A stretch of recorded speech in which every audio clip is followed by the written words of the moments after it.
I never thought I'd have to expose my own brother in front of our entire company board, but Marcus left me no choice. My name is Alexander Mitchell, and this is the story of how I protected our family's legacy from being stolen by the last person I expected to betray us.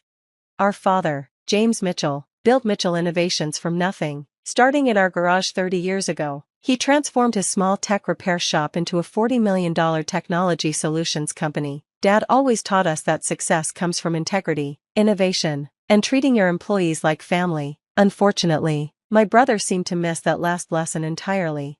Growing up, Marcus was always the outgoing one, charming, social, and seemingly perfect for taking over the family business one day. I was quieter, more interested in the technical side of things. While Marcus was winning speaking competitions and leading school clubs, I was in the garage with Dad, learning how our products worked from the inside out. Alex, understanding the heart of what we build is just as important as knowing how to sell it, Dad would say, showing me how to repair circuit boards when I was just 12. Those moments in the garage shaped who I became: a problem solver, an innovator, someone who cared about the details. But Dad never played favorites. He made sure both Marcus and I learned every aspect of the business. At least, that's what we thought he was doing. Looking back now, I realize Dad was watching us more carefully than we knew. When Marcus and I joined the company after college, we took different paths. I went into research and development, while Marcus headed straight for sales and marketing. Under Dad's leadership, we both rose through the ranks based on merit, not just our last name. Both of you have different strengths, Dad would say during our family dinners. Together, you could take this company to heights I never imagined. Everything changed 6 months ago when Dad was diagnosed with aggressive pancreatic cancer. The doctors gave him 3 months at most. Instead of spending his remaining time in a hospital, Dad chose to work until the end, making sure everything was in order. One evening, about a week after his diagnosis, Dad called me to his home office. He looked tired but determined. "Alex, I need you to do something for me," he said, pulling out a small black device. "This is a recording device. I want you to keep it with you during all company meetings for the next few months. Don't tell anyone about it, not even Marcus." I was confused but agreed. Dad had never steered me wrong before. "Trust me, son," he said, squeezing my shoulder. "Sometimes the truth needs a witness." Over the next 2 months, I recorded every meeting as Dad requested. Most were routine budget discussions, product launches, strategy sessions. Marcus was becoming more assertive in these meetings, often talking over others and pushing his agenda. I noticed Dad watching him carefully but saying nothing. Then, 3 weeks before Dad passed away, something strange happened. Marcus started having private meetings with board members, always one-on-one. I caught snippets of conversations about restructuring and new direction. Dad seemed to know something was happening, but he just nodded when I tried to bring it up. "Keep recording, Alex," was all he'd say. "Everything will become clear when it needs to." Dad passed away peacefully in his sleep 2 weeks ago. The entire company was devastated. He wasn't just our CEO, he was the heart and soul of Mitchell Innovations. The funeral was beautiful, with hundreds of employees coming to pay their respects. Many shared stories about how Dad had helped them through tough times, given them chances when no one else would. That's when Marcus started changing. It was subtle at first, taking over Dad's office without discussion, rescheduling meetings without consulting anyone, making decisions unilaterally. Then came the rumors about massive layoffs and selling off our research division, the division I led. Yesterday, Marcus called an emergency board meeting. As I walked into the boardroom, I could feel the tension. Our 12 board members sat around the massive oak table, many of them looking uncomfortable. Marcus stood at the head of the table, Dad's spot, with a thick folder in front of him. "Thank you all for coming," Marcus began, his voice dripping with artificial sympathy. "As we all continue to mourn our father's passing, we must also look to the future of Mitchell Innovations. That's why I've called this meeting." He opened the folder and started passing out documents. 2 weeks before his death, Dad signed new corporate documents. As his eldest son and the one he trusted most, he left me in complete control of the company. "These papers give me full voting rights and executive power." The board members started murmuring. Looking through the documents, I felt my heart race but remembered the recording device in my pocket. Dad's words echoed in my mind, "Everything will become clear when it needs to." Furthermore, Marcus continued, "I've developed a strategic plan to streamline our operations. We'll be selling off the research division and focusing entirely on sales and distribution. It's what Dad wanted, to maximize profitability." That's when I knew I had to act. Dad would never have wanted to sell off RD, it was the innovation heart of our company. I stood up slowly, pulling out my phone. Before we continue, I think we should hear what Dad really wanted, I said, connecting my phone to the projector. Marcus, would you like to explain these recordings, or should I play them? Marcus's confident smile faltered slightly. What recordings? This is hardly the time for dash.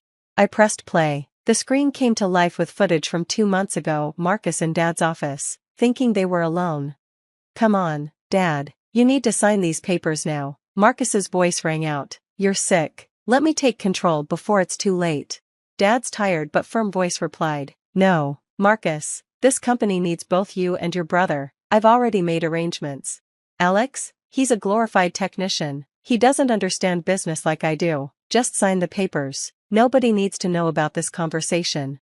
The board watched in shocked silence as the recording continued, showing Marcus becoming increasingly aggressive, even threatening to contest any will or company structure that didn't put him in complete control. But that wasn't the most damaging recording. I played another from last week. Marcus meeting with our biggest competitor, discussing selling them our proprietary technology at a fraction of its value in exchange for a personal kickback. The boardroom erupted in chaos. Marcus lunged for my phone, but our head of security, who I'd quietly asked to attend, stopped him. This is all fake, Marcus shouted. He's doctored these recordings. I pulled out another device from my pocket, the original recorder Dad had given me. This is the source. Marcus, Dad knew what you were planning. He wanted the truth to come out. The board chairman, Mr. Peterson, stood up. I think we need to call an immediate vote. These recordings show clear attempts at corporate fraud and breach of fiduciary duty. You can't do this, Marcus sputtered. I have signed documents. Actually, I said, pulling out one final envelope. Dad left these with his lawyer. They're the real company succession documents, witnessed and notarized 3 months ago. He left joint leadership to both of us. Marcus, he wanted us to work together. The next hour was intense. The board voted unanimously to suspend Marcus pending a full investigation. Security escorted him from the building, his threats of lawsuits echoing down the hallway. As the boardroom cleared out, Mr. Peterson approached me. Your father told me to give you this after the truth came out, he said, handing me a sealed letter. I opened it with trembling hands. Dear Alex, if you're reading this, then you've discovered what your brother was planning. I'm sorry I had to put you in this position, but I needed to know if Marcus would choose integrity or greed when tested. You've always understood that Mitchell Innovations is more than just profits, it's about innovation, people, and doing what's right. I've watched you both since you were boys. While Marcus learned to charm and manipulate, you learned to build and create. The recording device wasn't just to catch your brother's schemes, it was to prove to the board that you have the wisdom to lead. The company needs both technical innovation and business acumen to succeed. I hoped Marcus would understand this, but he chose a different path. Now it's up to you to find the right partners to move forward. Remember what I taught you in the garage, success isn't just about what you build, but why you build it, led with integrity, innovation, and compassion.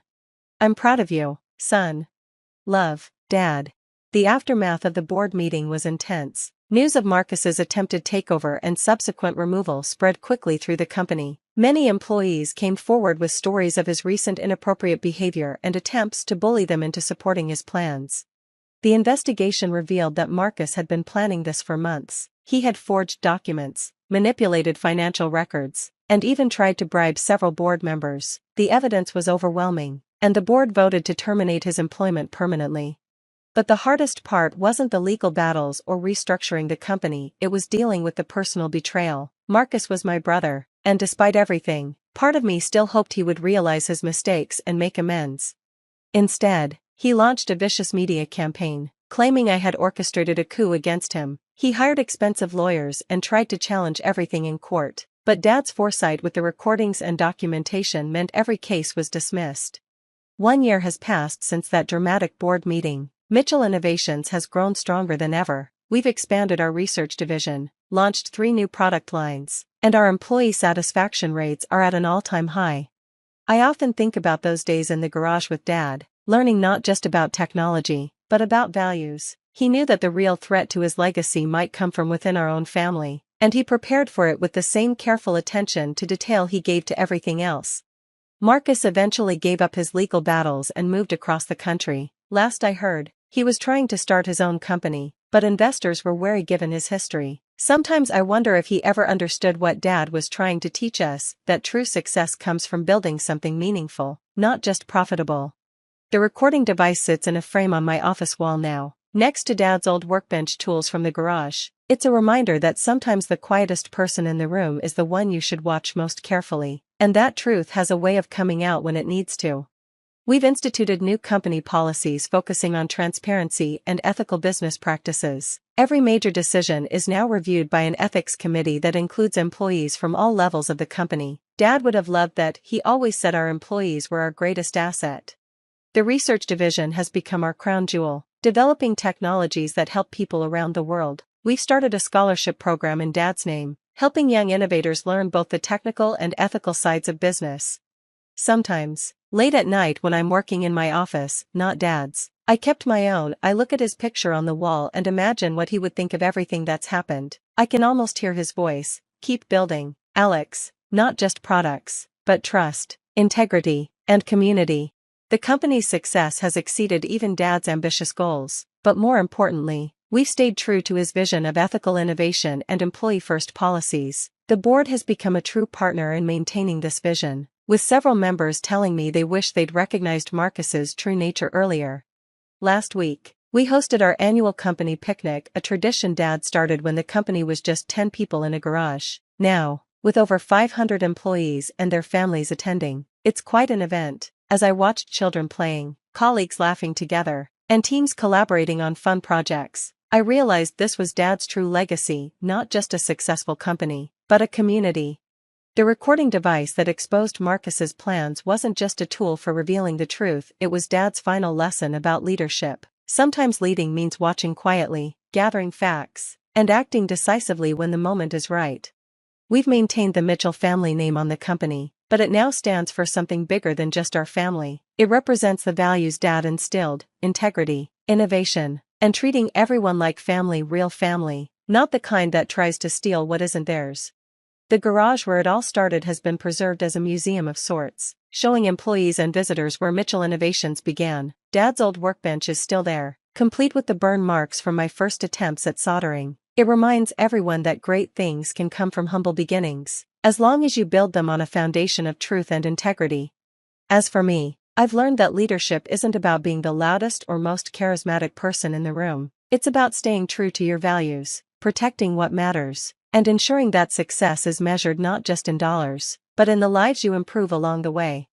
Dad's final gift wasn't just the company or the recordings that saved it. It was the lesson that true leadership means being willing to stand up for what's right, even when it means standing against your own family. Marcus never understood that, but I carry it with me every day.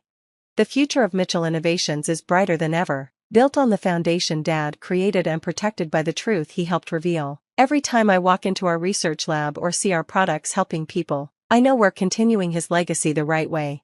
And that recording device on my wall? It's not just a reminder of how we exposed the truth, it's a symbol of Dad's wisdom in knowing that sometimes the best way to protect what matters is to let the truth speak for itself.